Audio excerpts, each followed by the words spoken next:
Hey guys, it's me, Noelle Blue, back for another week of shows we love. And it looks like we'll be rounding out our week once more with Once Upon a Time, which has been moved to Fridays at 8 p.m. So, jumping right back in, for those of you who are not familiar, Once Upon a Time is a fantasy show. Sometimes it's a comedy, sometimes it's a romance, sometimes it's an action.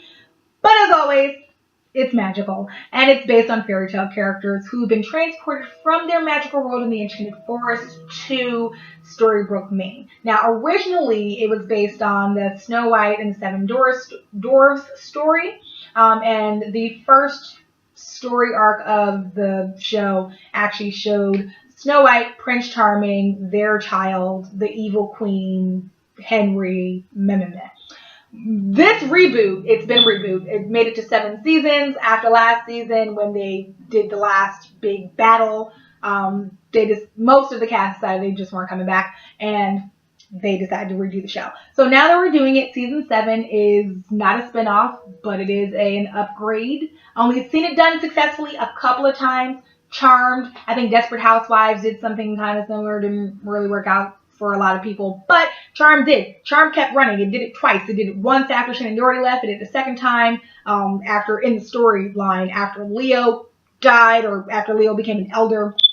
They did it again. So maybe Once Upon a Time will have the same amount of success. But the reboot started 2 episodes ago. So if you have not been keeping up with Once Upon a Time, you still got time. We're only 3 episodes in. Next week makes 4. Don't get left behind. But yeah, so this week we are going to be talking about episode 3. Just to catch up on episode 2, last week what we saw was a little bit of what we saw in the first episode. We're still trying to piece together the pieces of what's going on here. They've all been transported to Hyperion Heights. And when I say they all have been, I really just mean Henry, Regina, Captain Hook, of all the people we know, Mr. Gold, and the people of the new Enchanted Forest, it looks like. Lucy has not been affected. And if you remember the end of season 6, the final episode, you will see it's because Lucy was actually charged with protecting and bringing everyone back together again. So, that's what she's trying to do. She went and told Henry. She showed him the book. Apparently, he wrote the book in this version. So, in the beginning of Once Upon a Time, the storybook was important because it was synonymous with the actual storybook, the storybook that told the stories of the fairy tale characters, which were based on fact. In the reboot, the story Once Upon a Time, which details Henry's life, is a book. It's a bestseller. His bestseller, because remember, he's the author, and in this world, he's a writer with writer's block because he hasn't written anything since Once Upon a Time. I wonder why.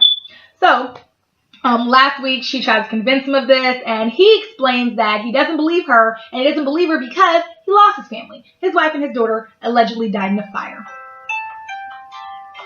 This happens every time. His wife and daughter allegedly died in a fire. Of course, Lucy doesn't believe this, tells him to go find cemetery where they're at, go find their tombstones. He does go. They're not there. That's kind of weird. It's actually a parking lot there. There was never a cemetery there, ever.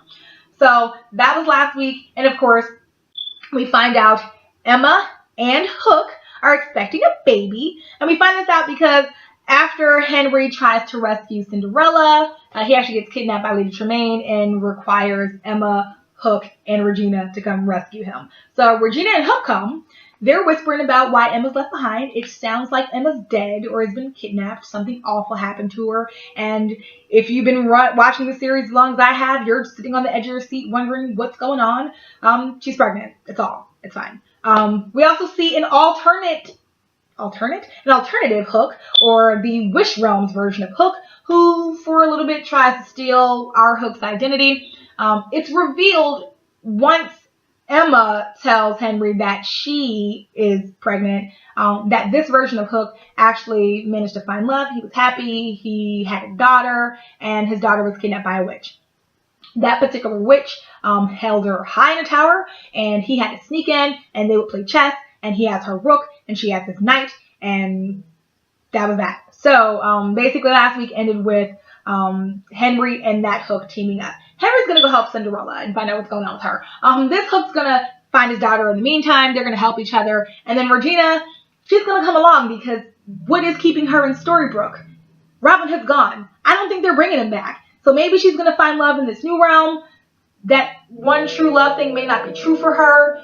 I don't think Henry is her true love. He can't be because he's about to find his true love with Cinderella. Anywho, so that's that. We have Regina's there. And so now we start to understand exactly, first off, why Emma's not in the show if there's a Hook. And then also we find out more about the curse and where the curse kind of came from.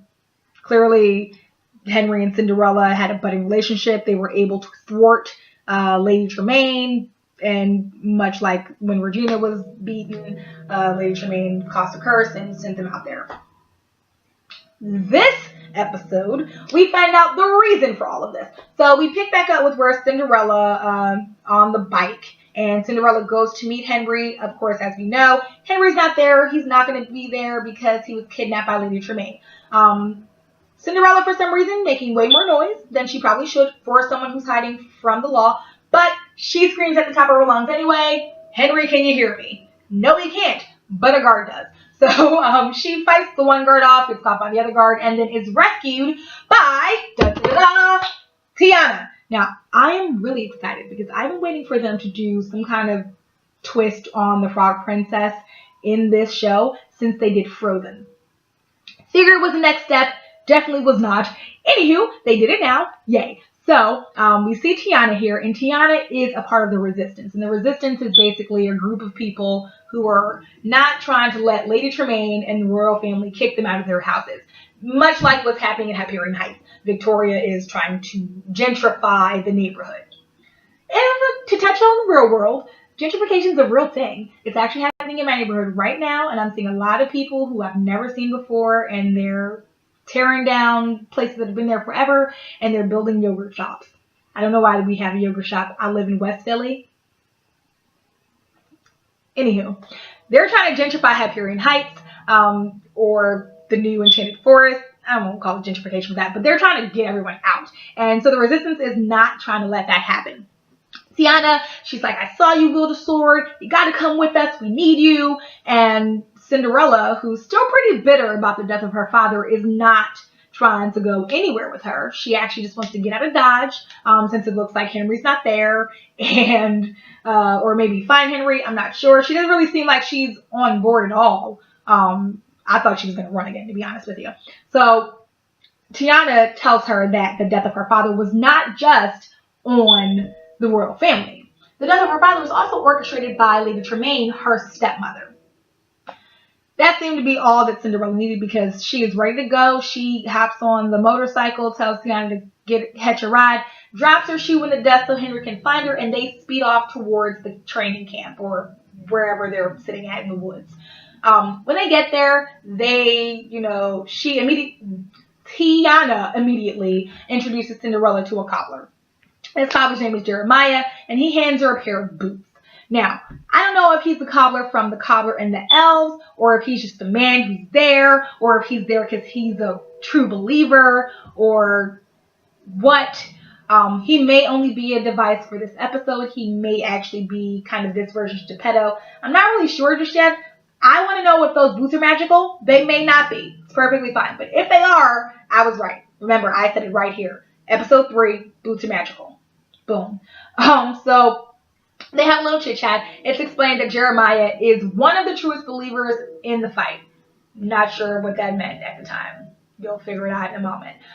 So she's just like, yeah, he really believes in our cause. And in addition to that, she also explains that Lady Tremaine has been stockpiling magic. She's been doing dark fairy dust and stealing magic wands. In episode 1, we saw her kill the fairy godmother and steal her wand. What that was about. But she's been stockpiling magic, and then they brought in something weird.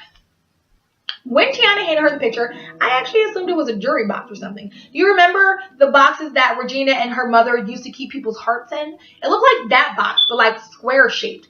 It's actually a coffin. We'll get to that later on in the episode, but I had no idea what it was. I thought it was a box. I mean, it is a box, but I thought it was a jewelry box. Cinderella recognized it immediately. Facial expressions tense up. Not sure why she lies, but she tells Tiana she has no idea what it is. Just in time for her to finish lying, Henry and Regina and alternate wish realm Hook come to the camp. He found her shoe like she intended, introduces her to her mom, introduces her to new Hook, new Hook flirting with Tiana. They're forging together and it's going down and yay. So that was one part of the new Enchanted Forest. In the real world, we actually have Jacinda staring at this letter. And the letter was written by Lucy. And last week we saw that Lucy was taken by Jacinda. Lucy was taken by Victoria away from Jacinda, and she's not allowed to see her. She's not allowed to share custody. She's not allowed to sleep over. She took her from her. And so Lucy and Jacinda have been leaving each other notes in the well in the community garden. We see Sabine, who is Tiana. So we see Sabine. Sabine comes to comfort her, and of course she gets called into work. She leaves. Being in this world, I'm going to take a guess. It shows Louie on the cell phone. I'm going to say that's Louie from the diner that Tiana worked at before she became a frog. So basically, her real world, you're back in that crummy waitress job you were in. But you can kind of see that because you guys were so close before, you're stuck with each other again, which is cool to separate everyone that way. It makes sense, I suppose, for a little bit until they remember who they are. But yeah, she goes down, Jacinda goes down to put her note in the well, and she's actually stopped by Victoria.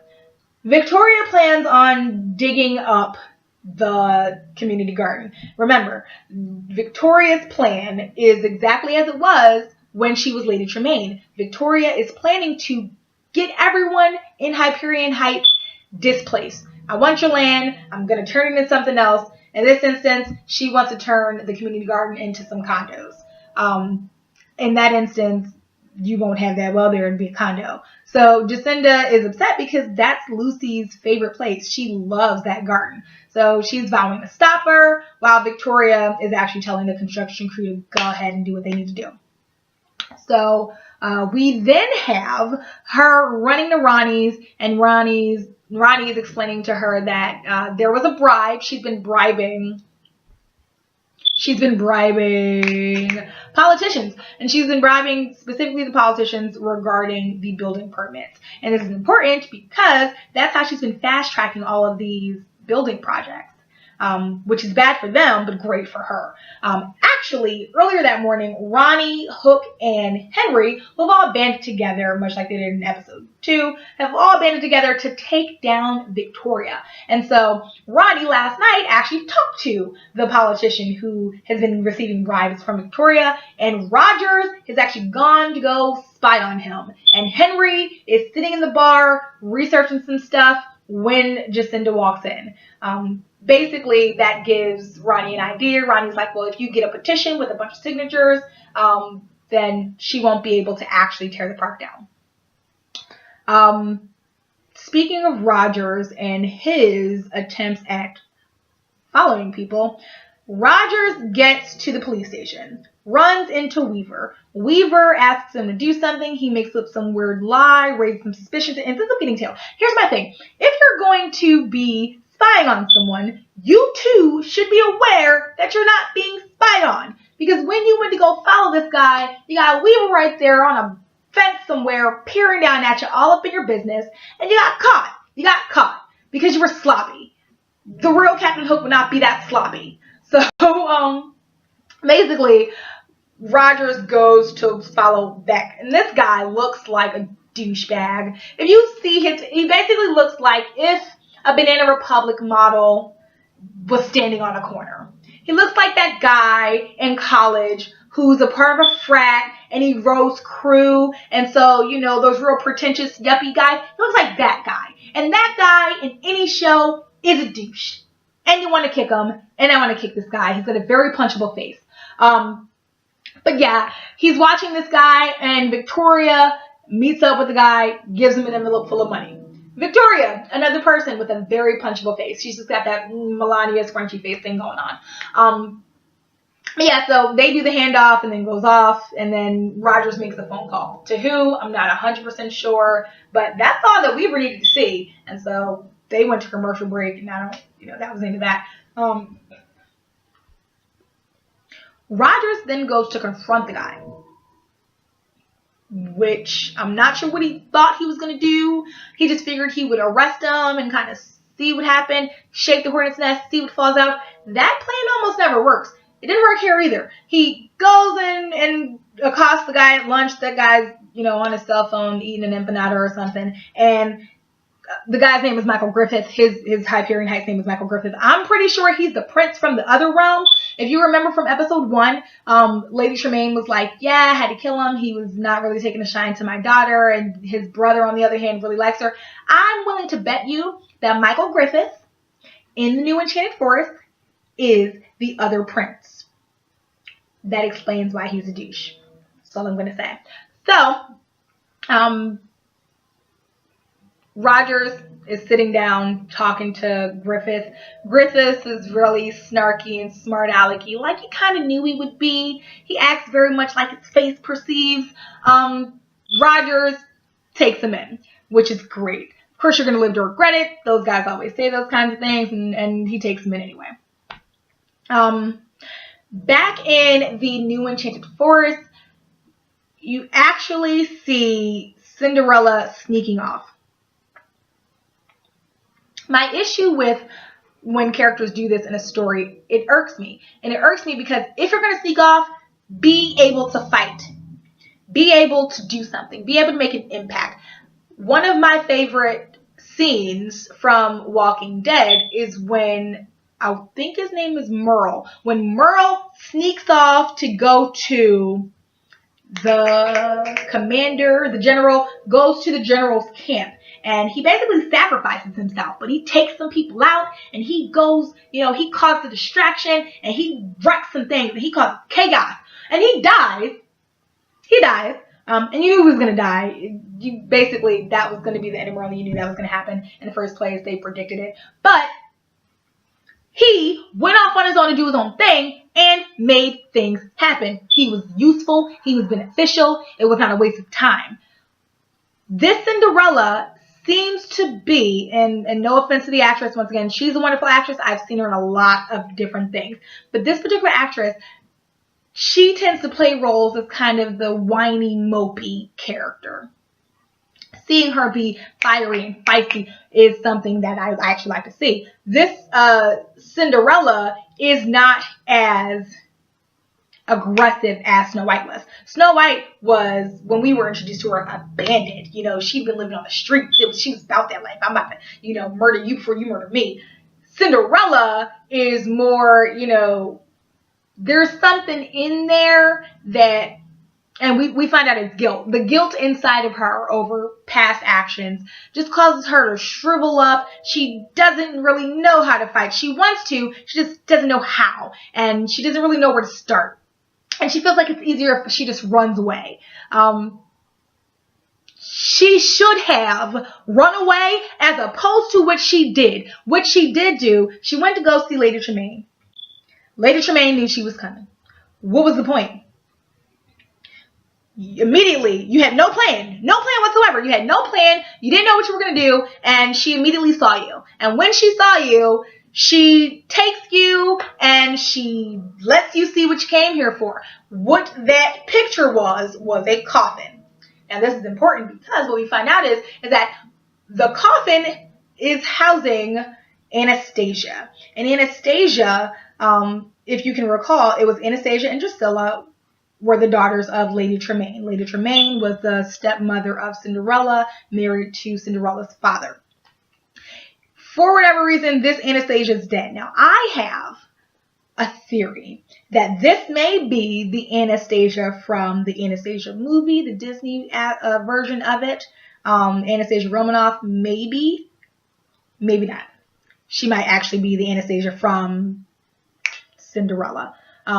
If she is, Cool. I want to see how they play this out. But Anastasia is supposed to be dead. She's technically dead. She is preserved with one final breath inside her.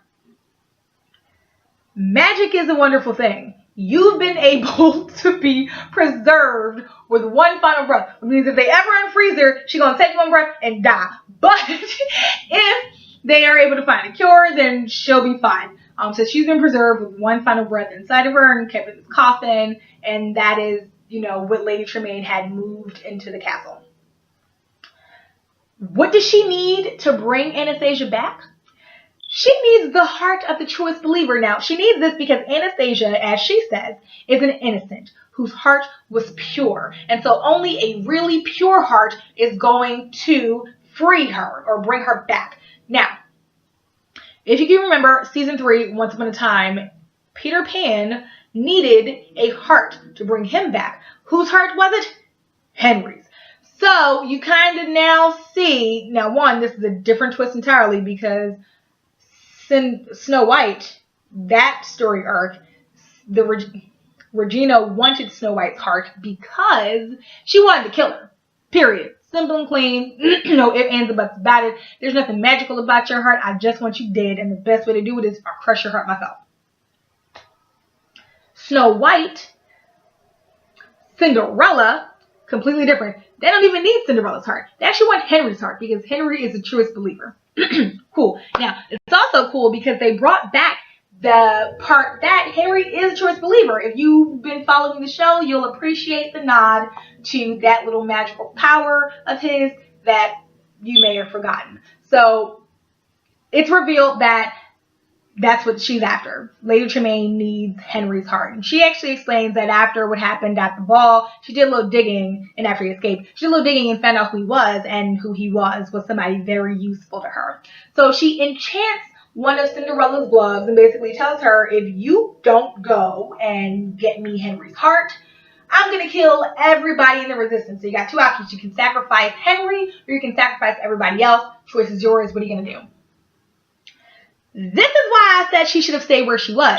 Because you really kind of made the situation worse for yourself. You didn't really do anything. You weren't helpful in this action. It was actually kind of detrimental because now you have this device that is meant to steal someone's heart. And because you're a wimp, at this moment you're a wimp, she's a wimp, you're gonna go do it. So she goes back to the camp and she is completely planning to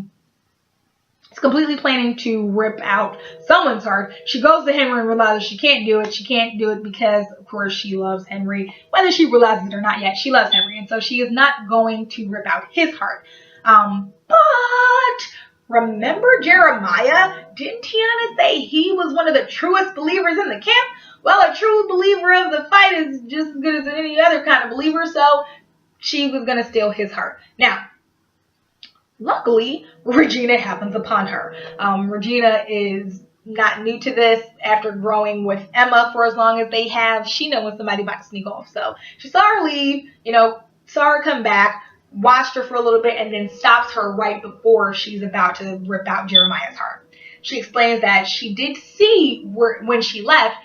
She kind of knows where she went, but she doesn't understand why she's about to rip out someone's heart. Doesn't matter what Lady Tremaine said. We'll find another way around it. It's really not worth it to darken your soul, for this. She, of course, changed her mind. What Regina does, Regina actually unenchants the glove, so now she can't even penetrate anyone's heart, and that is that. Back in Hyperion Heights, you actually see very similar. Just like how Victoria was able to psych Cinderella out. Yeah, the same way Lady Tremaine was able to psych Cinderella out, Victoria is getting all up in Jacinda's head. And basically, she says to her, the condos that I'm building in the spot that you're talking about, I will give you a condo for you and Lucy. If you rip up the petition, burn it, don't let anyone see it. Cinderella Cinderella and Jacinda. Jacinda more than Cinderella. Jacinda as a character is working my nerves. Because the fact of the matter is that this woman stole your child from you. We not friends. You're not helpful. I'm doing everything in my power to make sure that you end up desolate, broken, tragically crying. You better hope I don't throw a brick through your other daughter. I don't just, fight. Stand up for yourself. Do something. You just want to shake her. But Jacinda caves. And she takes what is at this point a book size of petitions, burns it all up. Just in time for Lucy to see it. So Lucy, who was so proud of her, sees her mother basically wimp out. Now Lucy found out that they were doing digging in the community garden, and she actually has a complete another theory. She's like, hey, it's not even about the community park. It's not about any condos. It's actually about something underneath the community garden that Victoria wants to get to. She goes and tells Henry this, of course, because Henry has to remember and help her out. But she goes and tells Henry, and they go off and go in to see what they're digging. Just something to note, the construction workers here don't seem to mind civilians or pedestrians wandering through their construction site. They walk completely through unnoticed. Also, when they do find something, Henry didn't believe there was anything down there. Lucy knew. And of course, there is something down there. There's basically like tunnels or something underneath the community garden. There is something, they found it. And they also don't say anything or stop anyone when Lucy jumps into the hole and then Henry chases after her. So those construction workers kind of slacking. Then again, if they stopped them, probably would hold up the show. So whatever. So Lucy and Henry jump into the hole.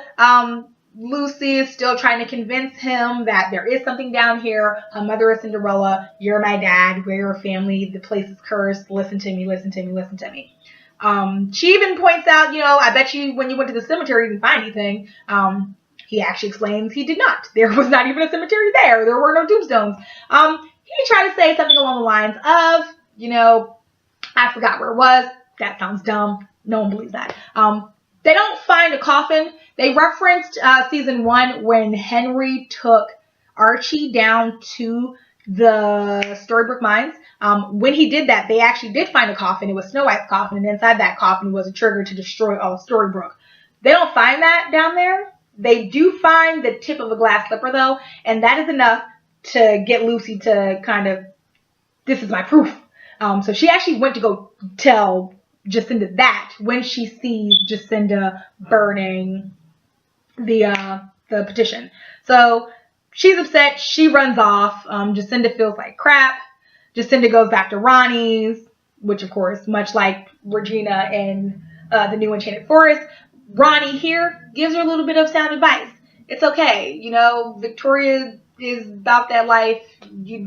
What else were you going to do? But it's okay. Pick yourself back up. Go about your business. Go out there. Do it again. Don't let her win.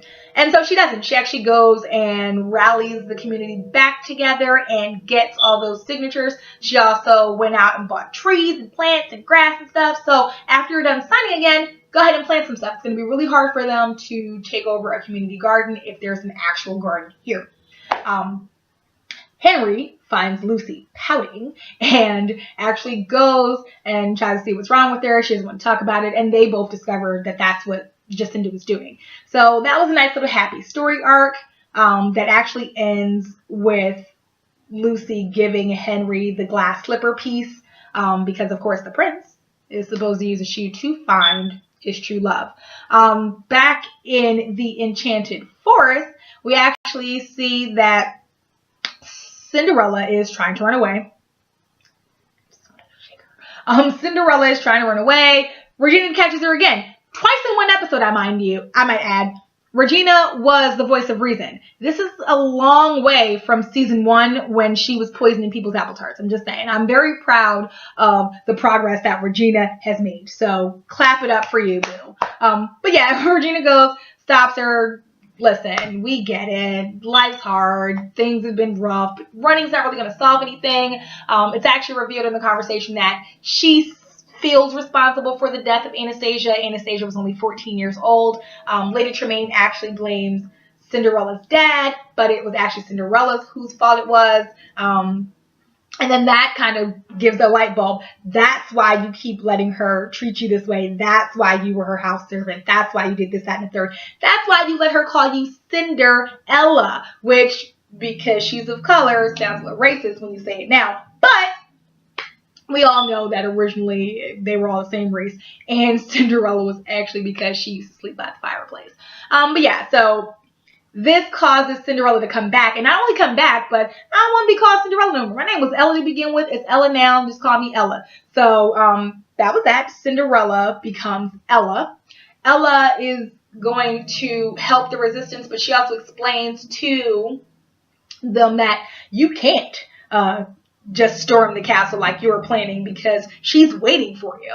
And this draws a couple red flags, because how do you know? Like, you were with us the entire time. So Regina covers for her and says, you know what, I saw in my crystal ball. And that kind of builds the bond between them. And of course, don't you want to be besties with your mother-in-law? Of course you do. So let's see. We got the glass slipper scenario. That was over for episode 3. We also did the new Enchanted Forest, and that was episode 3.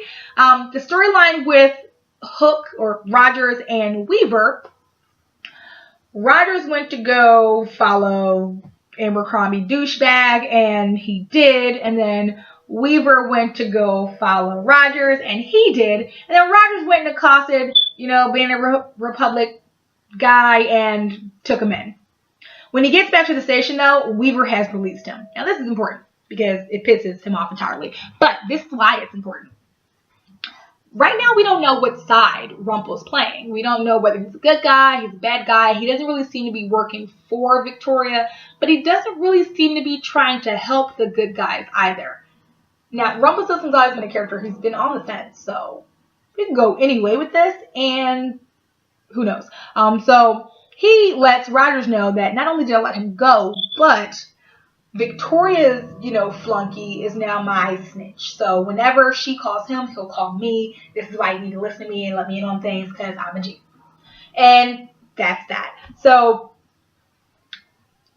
the whole reason this episode even happened, it seems, is because while they were all fighting over the community garden and stalking dudes in business suits, Victoria was digging up a coffin. And so at the end of the episode, you actually see her get to this really creepy warehouse with way more security than looks necessary. And she starts talking to a woman in a basement that's chained up. Now, this woman does not look like her friend. And it actually looks a lot like Rumpelstiltskin was in the very first version of Once Upon a Time. So I feel like this particular woman is more akin to his kind of character. This is what's weird. If you stare at that woman long enough, it looks like the Dark Fairy. It looks like the Dark Fairy, but I'm actually willing to take a guess and say that it's the witch from Rapunzel, because I think that Captain Hook's daughter is Rapunzel. That's why she's been locked in a tower. That explains the witch. That was that. So they don't really like each other. And at the end of this all, whether Victoria succeeds or loses, whether she gets Lucy to give up all of her beliefs, whether she crushes Cinderella and Henry, whether she brings her daughter back. When it's all said and done, whoever that woman is chained to that pole, she plans on getting her. So you better make that magic wand last, baby, because she's coming for you. And if she's anything like Rumpelstiltskin, you are in for a world of hurt. So that was episode 3. It was the Garden of Forking Pass. Garden of Forking Pass is actually a book about how people's choices, usually people's choices affect their outcome in all instances. But if we're living in an alternate reality where there are multiple time streams, then your decision on this plane only affects your decision on this plane. It has no impact on your decision on another plane or an alternate's personality in another plane. Nothing to do with you. You are your own person in this one time stream, and there could be a bunch of time streams that mimic your world. I think that this is interesting because the fact of the matter is that that is a lot like what Once Upon a Time is doing. Once Upon a Time is about a group of people who, it could be 15 of them. Like Hook is a person from a different storyline. His choices splintered. Not even. His choices gave him a different life entirely than the choices of the Captain Hook that we know. Because the choices of the Captain Hook we know got him to Emma. This Captain Hook was always in the wish realm, so he did something else. And we're actually going to see how everyone else's choices change things. But that was more or less the show. Thoughts on the show for this week? I would love to marathon watch this just because I need everything to kind of get a little bit faster. I need to figure out what's going on. I am ready. Favorite hero of the show this week, I'm going to say still Lucy. It was Lucy last week. It was Lucy episode 1. It's going to be Lucy until somebody really wows me. I don't want to say Descendant. I don't want to say Descendant because I don't feel like you know, rescuing the situation you messed up is hero worthy. You really just fixed your own mess. That you should have had a backbone and stood up for yourself for in the first place. So once again, Lucy this week because she's the Henry of this season. So you gotta give it for the kid. My most hated villain this week is going to be Michael Griffith. I've been tossing it over. It was either going to be him or it was going to be Lady Tremaine, Victoria, whatever. But you know what? That guy's face really bugs me. So that guy, Michael Griffith, evil prince douchebag, I bet you. He gets my vote for most hated villain. Like I said, I don't really know what's going on with Rumpelstiltskin. Rumpelstiltskin is weird. He's either going to help us defeat this curse or he's going to try to kill us. And that's really all you can expect from Rumpelstiltskin. He's either on your side trying to help or he's trying to kill you for something. I really hope he's trying to help. It would be great if he's trying to help. Next week, we'll actually find out what's going on with Rumpelstiltskin because him and Belle are there. Something weird's going on with Alice from Alice in Wonderland. The previews show that Alice is a little single white female-y. She's going to kill Rumpelstiltskin, or at least try to kill Rumpelstiltskin. And when he asks why, she's like, because you told me to. Yep. You told me to. So, that was that. They basically will have to find out what's going on next week with that. But, the witch, like I said, I think she might be the witch from Rapunzel. She might actually be the Dark Fairy. They might be one and the same, to be 100% honest with you. The actress looks a lot like the actress who played the Dark Fairy. If it is, then the vibe that I'm getting from her is because that's Rumpelstiltskin's mom. If you thought he was bad, she is crazy. Don't believe me? Go watch last season.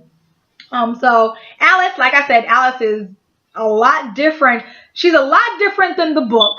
She's a lot different than the movie remakes. And she's a heck of a lot different than Once Upon a Time in Wonderland's Alice. This Alice is crazy. Like, super crazy. Like, she looks like she might be on something. Maybe she's sniffing the magic dust. I don't know. Yeah, and the cobbler, of course. Gonna keep an eye on the cobbler. Maybe he's a magical cobbler. Maybe he's a cobbler with elves. Maybe the shoes are magical. Maybe we won't see Jeremiah again after this episode. If we don't, we know he was just there to have a true heart of a believer. But if we see him again, I bet you it's because of magic shoes. Alright guys, I do want to thank you so much for hanging out with me. If you like this video, be sure to subscribe and be sure to ding the bell for notifications from Blu Moon Fiction. If you're not already following us on Facebook, you should totally be following us on Facebook. Follow us on Instagram as well, and Twitter. You can follow me personally on Instagram and Facebook. It is at Noelle Blue. If you're following the Blu Moon Fiction page, it's BluMoonFiction. If you want to check out the blog, and you should, it's going to be blumoonfiction.wordpress.com. And let's see, do I remember anything else? Nope, that was it. So, thank you very much for hanging out with me, and I'll see you guys next week. Bye.